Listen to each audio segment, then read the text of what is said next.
You know, every once in a while I come across a book whose title just grabs me so much I know I have to read it. Well, that was the case with the book today, How to Get Arrested, by my guest, Michael Wallach. He's been a manager for actors and entertainment industry professionals for 20 years. He's got all kinds of great advice how all you budding movie stars out there can jumpstart your acting careers.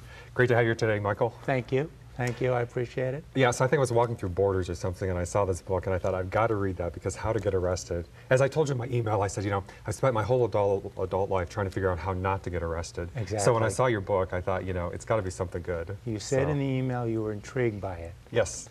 And well, I think it can be an intriguing title, but a very common expression in the entertainment business. Because people move to LA thinking they're going to hit it big, find fame and fortune as actors, and they find out they can't get arrested. Exactly. Meaning nobody cares. There's a big silence. You know, they think they're going to Hollywood. You know, the lights are going to go off, and but there's nothing. There's silence. Well, it's a tough. It's not just a tough town in LA. It's tough any place if you want to get into acting, just like it is if you want to break into any field. Sure. It's difficult. It was difficult for me as an entertainment lawyer to break into entertainment. But getting back to getting arrested, the expression is, I can't get arrested. Very often you'll hear an agent say, I can't get my client arrested in this town. What do I do? You know, and sometimes... Well, actually, maybe they should get arrested, you know, like in one of those tabloid kind of ways. For some publicity, then, yeah, that's what launches their careers, exactly. right? I mean, look at Martha Stewart. That can work, yeah. As long as you don't do something that's too off, right. You know. Right. We've seen the Pee Wee Herman things and things like that. Didn't really help, but did get him noticed.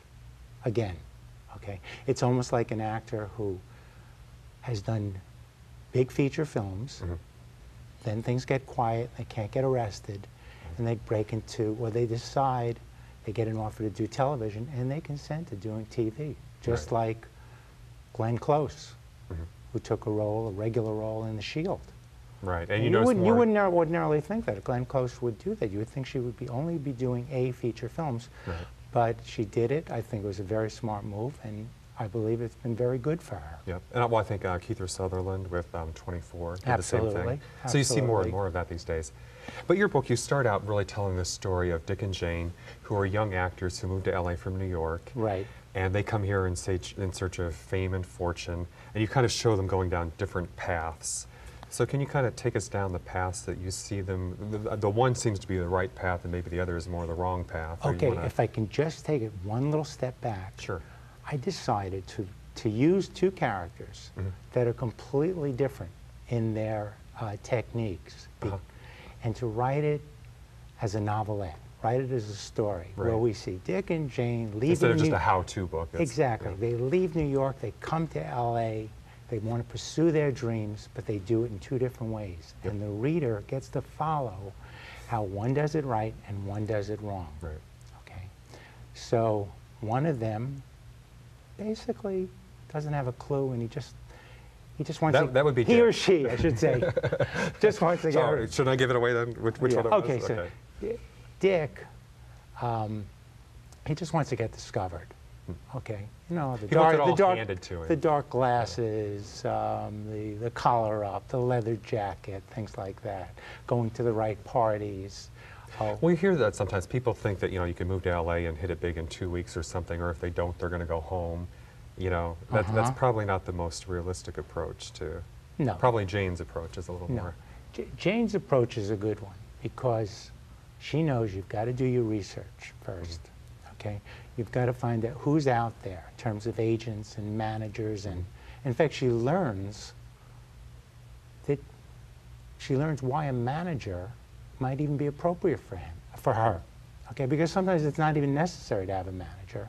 Sometimes you're in heaven when you've got the right manager and agent working together. But Jane learns those ropes. Okay, she climbs the ladder by finding out about agents and managers and why should I go to one and not the other. So that's step number one, is getting an agent or a manager. Ordinarily, yes. Okay, so how do you get an agent or a manager? How do you get an agent or a manager? Well, I would say the very first thing you do, particularly when you come to a new town, is you get out of your apartment, okay? and you just make moves. What do I mean by that? Okay, join every group you can. Okay. First, and before that, the main group you want to be in is an acting class. So take acting classes. Because if you don't have the talent, it ain't going to happen. That's the bottom line.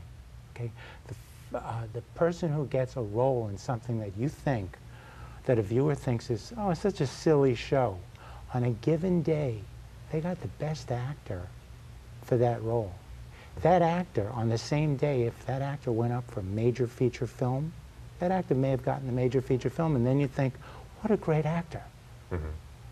But when it comes down to it, to get the role, of course the look is valuable because you have to fit with the role, right, as the writers see the role.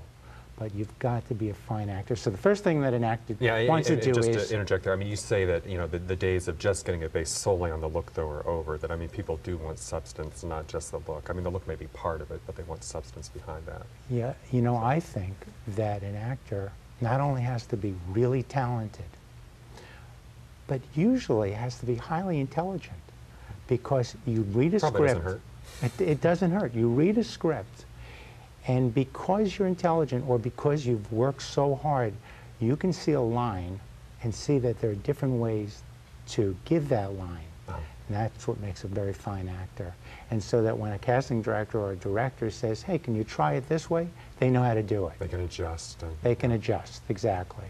So find an acting class or many acting classes, from basic technique to cold reading.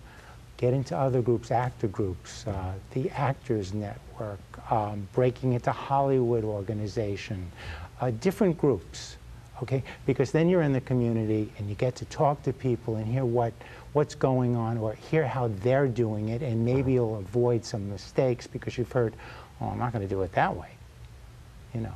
Or right, possibly you'll run into somebody and they'll say, their agent is looking for somebody, just like you. Because people may not realize how hard it is to get an agent.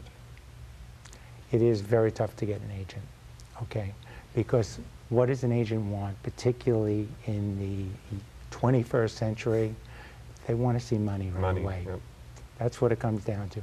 When actors are making $20 and $25 million a movie, okay, people tend to think, I've got to make not necessarily that kind of money, but I don't want to deal with somebody who makes $750 for the day and I make $75 if the person's at 10%, when it's not even easy to get that. So getting an agent is tough because they want somebody who's already done something. It's the catch-20. Yeah, exactly. Money. They want somebody who they can call up and say, I've got so-and-so, I think he or she is right for a particular role. Are you interested? And they would at least know the person, and they could give an intelligent, or they can be interested because they know the person. So you've got to find, if you're new, you've got to find that agent who's going to love you to death, that manager who's going to love you to death, who will probably put you with the agent. That's one of the good things about a manager. So the manager can help you find the agent. But you're probably going to start with a smaller agency, I'm assuming. If you're a newcomer to town, you're probably not going to sign with a big agency because they're more willing to work with smaller talent just because, well, the bigger people are probably with the bigger agencies. Well, so. First of all, that's a good point. It's very difficult for them as agents to get somebody bigger because supposedly, do they have the contacts, the wherewithal in order to help my career? So it sometimes is the smaller, but you try to look for a really hard-working smaller agent, and there are some. There are some that will sit in front of a casting director's door and wait until that casting director says, okay, I'll see your client. Okay? So you want somebody out there really campaigning for you. Yes, and sometimes you can get that done. Sometimes, or I should say, there are agents that will do that. And then there's the manager, as we were saying, who usually knows who the good agents are out there, what they're looking for, what type of clients they work with well. Right. And they usually have their contacts with agents, and they can say, I have somebody that I just signed, you got to see him in the play. And they'll say, okay, well, let me meet the person, and if you have a tape, send it over. Okay. Well, we'll be right back with Michael J. Wallach, author of How to Get Arrested.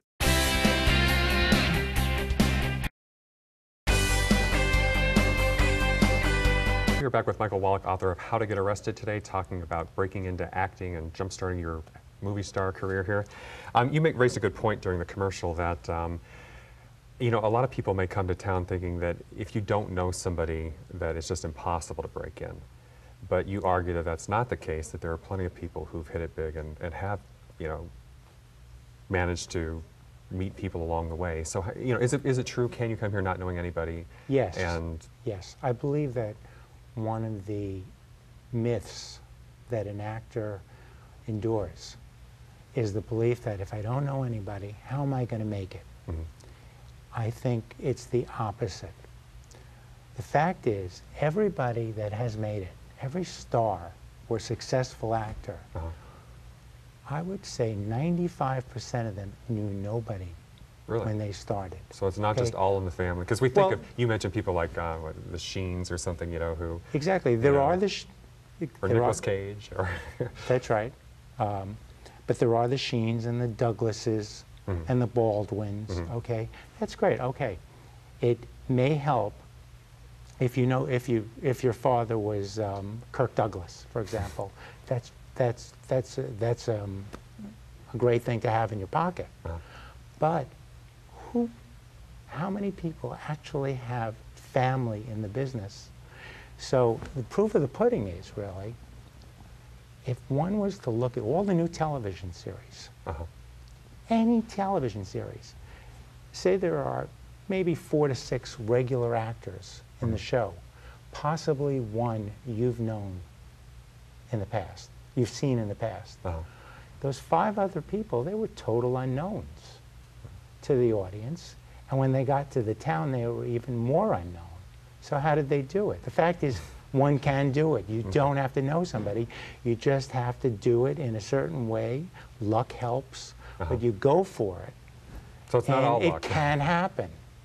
So when you say how did it happen or what did they do, so what did they do? You know, granted luck may have played a part, but what are the things then that you do to get discovered? Well, getting discovered is, you might get discovered by, say, an agent or manager that helps put you on the map, so to speak, okay? Sure. The way it works is you start with a gifted actor, okay? Gifted actor has an agent and or manager, okay? The gifted actor might guest star on this show or that show, and then, in fact, I can remember when Dana Delaney guest starred on Moonlighting with Bruce Willis. She later got China Beach, if you know, and won some Emmys. So a lot of people start off in very small roles, or even right. They can start with one line, because you never know who's going to see it, how it's going to lead to. In fact, some people think, well, I don't want to take that. It's only one line. The fact is, when you get to the set, they may have written a few more lines for you already. It may recur. You may play 2 lines playing the desk sergeant in a cop show. But that's the type of role that could recur. And once it recurs, or once you do a guest star a couple of times, all of a sudden, and to answer your question more specifically, pilot season rolls around, your agent manager puts you up for a pilot, you end up getting the pilot. Okay, you were a total unknown, but they cast unknowns in pilots. Okay, the pilot happens to go to series, it's a popular series, all of a sudden you're a star. Everybody wants to know, how did you do it? You know, but they knew nobody when they came to town. And that is, to me, is one of the biggest myths in town. There are others, but that's the biggest. So one should not be afraid. For the newcomers then. But I think part of the strategy there then, or the wisdom of that advice, though, as you said, is that, you know, starting small, or in other words, you hear about the overnight successes that, you know, took 8 or 10 years or something, because, you know, who is really an overnight success? But, you know, if some people may think, oh, well, you know, if I don't get the lead in the movie, you know, that's nothing. But you show how something small, you know, like I think they say Kevin Costner started out as the body in The Big Chill or something, you know. That's right. Where it's, you know, maybe it's an extra or a line or 2 or something, you know. Nicolas Cage, even though his real last name is Coppola, okay, and is the nephew of Francis Ford Coppola. He did 1 or 2 lines in Fast Times at Ridgemont High. I remember seeing it. He was in the cafeteria, in a cafeteria scene. He had 1 or 2 lines. That didn't stop him from going any further. Right. Okay? I remember Johnny Depp, and I don't know if this was his first role, but I think certainly one of his first movie roles was he played the boyfriend in Nightmare on Elm Street who got That's right. chewed up in the bed or ground up and the blood went gushing up to the ceiling. And it was a fairly brief or small role, but you know. But it sounds good on the resume. It sounds good because he happened to have done a project that people are aware of. So they go, oh, he was in Nightmare on Elm Street? Yeah, I think I remember that. Yeah, let's bring him in for this or that. And that's the way it happens. And of course, if you do something for Steven Spielberg, it probably doesn't hurt either, right? Well, I don't know, something. No, I'm kidding. I think a lot of people. Certainly great. Whenever you yeah. can be associated with a project that people are aware of, you become more valuable. Whether you're the actor, you're a producer, you're the makeup artist, you're the obviously a writer, or you did a touch-up on the script. Anytime you're associated with a hit project, it helps you go further, as it does in any business when you're associated with a successful venture of some kind. And you mentioned too that even things like soap operas, that some actors may come to town saying, oh, I don't want to be on a soap opera, I hate soap operas. But you point out again that quite a few big name stars started out in the soaps. Well, I think you have everybody from Lindsay Lohan back to Alex Baldwin, okay? So there he is, there's a family name, but he started it. He knew nobody. He may have been a model or something like that. He was doing a soap opera. Didn't hurt him. Meg Ryan's role on a soap opera didn't hurt her, okay? Sarah Michelle Gellar did a soap opera.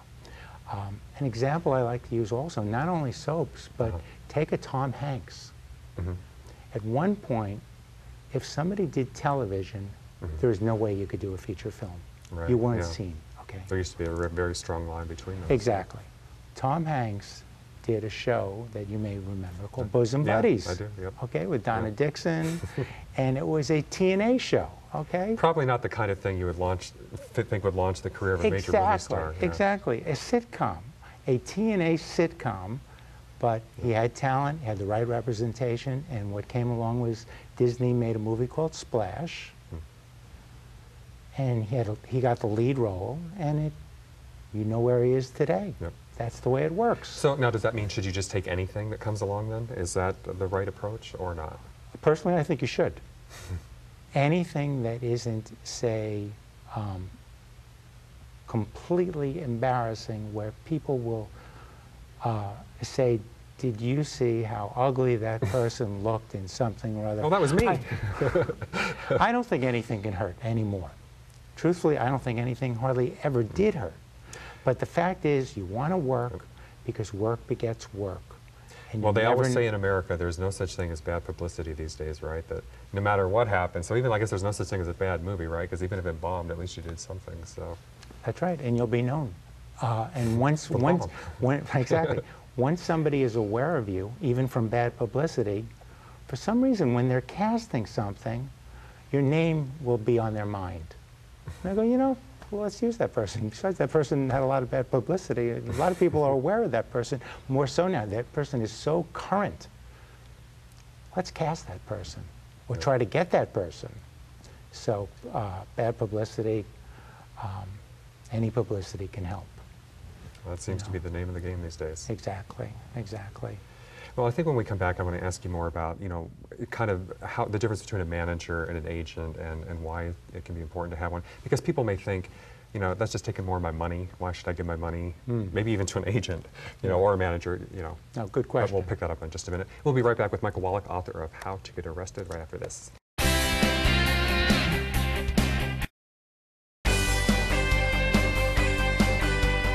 We are back with Michael Wallach, author of How to Get Arrested. Well, I think a good point is that, people will think, well, you talk about having a support team, a manager, agent, publicist, but these people all cost money, and in certain cases they take a percentage of your income.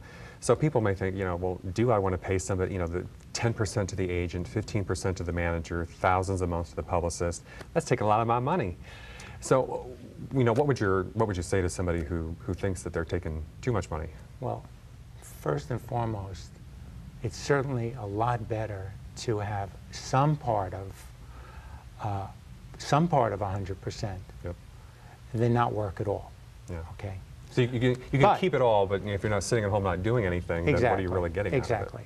out of it? But there are also, one of the smaller myths is that managers get 15%. A lot of managers these days, and with the proliferation of managers, there are thousands of them now, okay? For the most part, they're taking 10%. 10%, okay.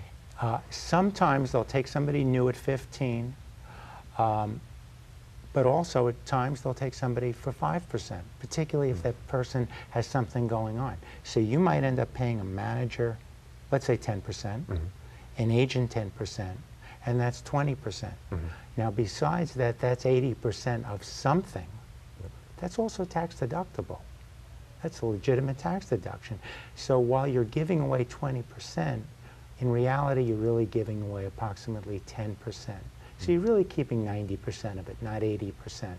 And some people have made the comparison, I think, to kind of like running a small business where, it's almost like your staff, where you have, you don't do it all yourself. You have people, in effect, working for you, and that's kind of the cost of having those people work for you. Exactly. And run your business, basically. Exactly. And you need them if you're busy. Sometimes you can get away with just an agent or an agent and a manager. Sometimes a publicist is appropriate. Sometimes you want a business manager to take care of your monies, make sure you're not spending too much, make sure you do everything right so that when tax time comes around, you're really covered and you don't pay a lot in taxes and you're paying your bills. And when you're busy, you need these people, and again, they're tax deductible. And what will a manager do for you that an agent won't do? Okay. The definition of an agent, the legal definition, is somebody who procures employment. A manager, they say, advises and guides, but a manager really does much more. Since an agency has approximately between 50, 100, 150, 200 people, commercial agents may have 2,000 people. Wow. Okay? A manager might have just a handful of clients. So the manager presumably is going to know that actor really well. And to start off with, as we were saying before, a manager is going to ordinarily bring the client to an agent, and an agent that's going to be effective for them. The manager is going to have time, because they only have a few clients, to talk to the client, to motivate the client, to discuss things with the client. Focus on that particular client. Exactly. And they're looking more for the longer run, not just for the quick hit. But now something else you mentioned is, so let's say you do start out small and break in. Should you jump ship and dump your agent or manager, and go to William Morris, once if you start out with mom and pop's agency, should you jump ship and go to the bigger agency once you hit it big? In general, no. Let me just say, there are times when it may be appropriate when a large talent agency really does represent directors and they really can get you seen by directors that your other agent can't. However, if you're doing well, you want to stay with the person who brought you to the dance. That's what it comes down to. There's a reason why you're doing well. A lot of actors will leave, invariably their careers may nosedive because they go with the big agent, and all that big agency wants to happen is the phone to continue ringing with offers. Okay, but if it doesn't ring, or the movie comes out and doesn't do that well, all of a sudden the phone won't ring, things will get quiet, and invariably you're going to hear from the agent a line I hear all the time. They call you into the office and they say, so-and-so, we don't want to hold you back anymore. Okay, we think it would be best for you, so we don't hold you back if you find another agent, and until you do, we'll cover you. In other words, if the phone rings, they'll pick it up and they'll make the deal. Yeah, they'll take the easy money, and otherwise, but they will do everything in the world to get you when you look hot. Okay, from limousines to flowers to sending every script, whether or not you're right for it. But you have to be careful. All right. Well, good words of advice there. Well, this is Michael J. Wallach today telling us how to get arrested. That's the book. Thanks, everybody, for watching. We'll see you next time. So, okay. So I guess, so stick with the little guy. And don't just run off to the big agency. Is Yeah. that? Be careful. Be careful. You really have to watch yourself.